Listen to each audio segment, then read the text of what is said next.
This episode of Spector Creative is brought to you by the public domain. When you want to adapt a book but don't want to pay for it, choose the public domain.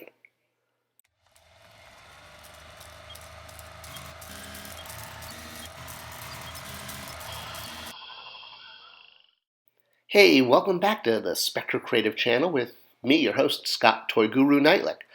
And today I want to address age grading. It's what you see on pretty much any toy sold, at least in the US and most international countries. That little blurb somewhere on package that either tells you in months or years what this toy is intended for, meaning what age grade, or at least what minimum age grade, be it 3 plus, 4 plus, or if you pick up a toddler toy, you're probably going to see this in months, 6 months, 0 to 24 months, 900 months. Well, okay, maybe not that, but age grade is meant to help guide parents. And you'll also see it on adult collector product, noting that the product is age graded for the adult collector. But the thing is, well, when it comes to age grading, I don't think it means what you think it means. and that's because, well, there's multiple aspects to age grading. One is making sure that the toy is safe, especially for a child and especially for a young child. But not all age grading is created equal. In fact, there is two different types. There is age grading, and then there's age labeling. And when it comes to age grading, people tend to use it wrong. Let me explain. No, there is too much. Let me sum up. All right, so before I completely go overboard with the Mandy Patinkin references, let's talk a little bit about toy safety and how age grading works, and then we'll get into things with adult collectors. So, age grading is one of the safety warnings that's mandated to be put on toys. This is something that all toys have. CE marks are safety marks. 0 through 3 tells you that it can't go to someone less than 3 years old. Then on the bottom left tells you the toy is fire resistant, that it takes strength, and then of course the lion and triangle mark on the far right tells you that this toy will release lions. So, when do you need to put the choking hazard on a toy, and when is this mandated? There is actually a very interesting background to this, and at the end of the day, it really comes down to kids putting toys in their mouth and obviously not wanting children to choke on a toy. Back in the day, and I mean the 60s and 70s, you didn't need to put these warnings on toys. And unfortunately, there were some children that had accidents with small toys. These were highlighted in a book called Toys That Kill, which came out in 1984. And this book was directly responsible for the US government stepping in and mandating age grade and choking hazards on toys. That's why when you look at toys from the 70s, you don't see these warnings. But not all age grades are created equal, and they don't all actually mean the same thing, and they don't all actually mean they're intended for an age. Because while you're going to have preschool product that obviously needs to show how young the toy can go and what age it's appropriate for, well, sometimes this is done because of the choking hazard. Other times it's showing for development stages, that it's good for a 6-month-old or a 36-month-old. The 3 or 4 ways that toys are tested are torque, tension, and compression. Compression also meaning bite. So this is essentially how much strength it takes to pull a toy apart, or how much bite strength. This is all regulated by the Consumer Product Safety Commission, which tells you how many pounds of pressure a toy needs to be able to withstand before it's going to break apart, meaning it's going to generate small parts. So it doesn't necessarily just apply to a figure with, say, an accessory that's a small part, but a small part that could become loose or broken off of the toy based on the pounds of pressure a child can apply. Now, one of the ways that toy companies figure this out is through drop tests, where they smash toys down and see what small parts break off and what pounds of pressure it takes to break these small parts off, which then they can equate to the age of a child. Another way they do this is by putting the toy on the street and having Godzilla stamp on it. This will also break off small parts and they can tell. Now, the most common way of figuring out if you have a small part that's an accessory or not is using an actually regulated small parts container. I actually did a whole video on this. It's a very interesting and important tool.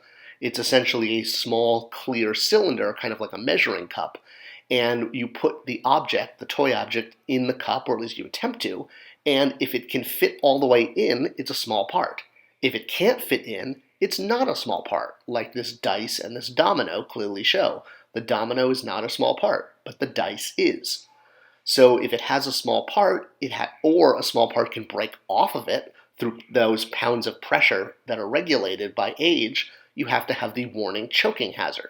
You can also stick the darts or sharp hazard sticker on it, but you probably don't want to do that if your toy doesn't contain sharp darts. So, what other ways are product safety regulated? Well, material is obviously a big one. You want to have non-toxic materials, be lead-free, etc., etc. And again, this is all regulated by the US government and safety organizations. They also do tests to see what happens when toys are set on fire. And yes, toy companies do this. Some of the companies I've worked for have a fire lab, and they will bring toys and they will literally set them on fire to see if this generates small parts or creates hazardous material. The flip side to age grading is marketing.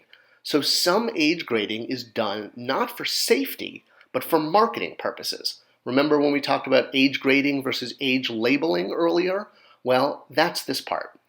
So some toys, like chemistry sets or advanced puzzles and board games, things that need, shall we say, higher intellect or higher dexterity, things like Meccano, which are quite difficult to put together, so difficult that they give you a warning telling you not to return the toy to a store if you have difficulty putting it together. So these toys are age graded 8+. This is not a safety regulation. This is a marketing, call so that the child doesn't get frustrated. They don't want you to buy this toy for a 4-year-old, even though it's perfectly safe for a 4-year-old. But a 4-year-old's not going to have the dexterity or potentially the cognitive ability to put the toy together or to play with it. So when you see something that's an adult collector product, like this Black Series figure, and you notice that it's age grade at retail at 4+, it's all the way at the top in a little circle, and it's mandated it be on the front of all toys. So yes, 4+, versus something like this that is also shows at retail, but the age grade doesn't say 4+, it says it's for 17+. I've also done this on toys I've worked on in Masters of the Universe Classics at Mattel, where we came up with the age grade calling the toy Adult Collector. Now, anything beyond 4+ is not regulated. 4+ is where small parts, that's sort of the cutoff. If you're putting Adult Collector or 17+ or anything like that on a toy, it's completely for marketing purposes. It's just to communicate that this could be or should be, or it'd be great to consider this toy a collectible. But it's all tested and regulated at 4+. All of those Masters of the Universe Classic toys I worked on all passed 4+ safety ratings. But as long as you're putting an age grade 4 or above, which can include Adult Collector, you are safe to sell that toy at retail. But it might be advantageous to actually downgrade your toy that might be aimed at an adult collector to 4+, like Marvel Legends and Black Series is. The reason for this is because the bulk of purchasers for this product are still gift givers, parents, and kids. So if this Silver Surfer figure was labeled adult collector, it might indicate to parents that they should shy away from buying it. But by downgrading it to 4+, which is where it's tested at, where all action figures are tested at, it helps communicate to a potential gift giver that this toy is still appropriate for a 4-year-old, even if it might be also marketed at an adult collector. Really, at the end of the day, if you see adult collector or 17+ on package, well, pretty much. The ring is Bupkus. I found it in a Cracker Jack box. To translate for you, if you don't have a Jewish grandmother at home the way I do, the word Bupkus basically means doesn't matter. It's nothing. It's made up. It's fake. It's just there as a marketing tool. Putting 17 plus or for the adult collector on a toy package, essentially the minimum amount as 4 plus is already covered because you're now into adult. So as long as you've covered 4 plus, you can call it whatever you want. It's just a gimmick for the brand. Now, it might be done because the toy is too complicated to put together for a 4-year-old, like those Meccano sets, or it might just be because it's a trend, like, flexible folding technology or beer that's drunk in hats. Really, at the end of the day, something like this is just part of a marketing technique in order to market to a different audience.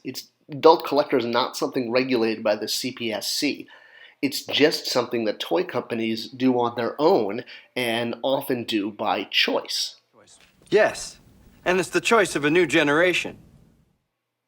As long as they've covered 4 plus to deal with small parts and choking hazard, if you want to up age it to 8 plus, 10 plus, 18 plus, adult collector, that's completely optional and it's not regulated.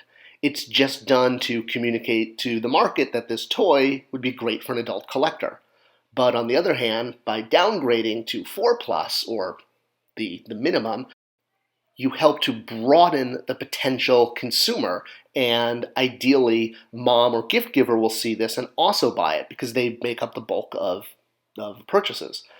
At the end of the day, anything beyond 4 plus is a marketing gimmick, kind of like telling kids sugar is a part of this complete breakfast. Hey, go marketing. I hope this video clarified age grading and when it's required, when it's optional, and when it's used for marketing purposes. If you have questions, please let me know in the comments below. I always answer them. And share this video with others. It's a great way to help tell YouTube to share it. Thanks so much for watching.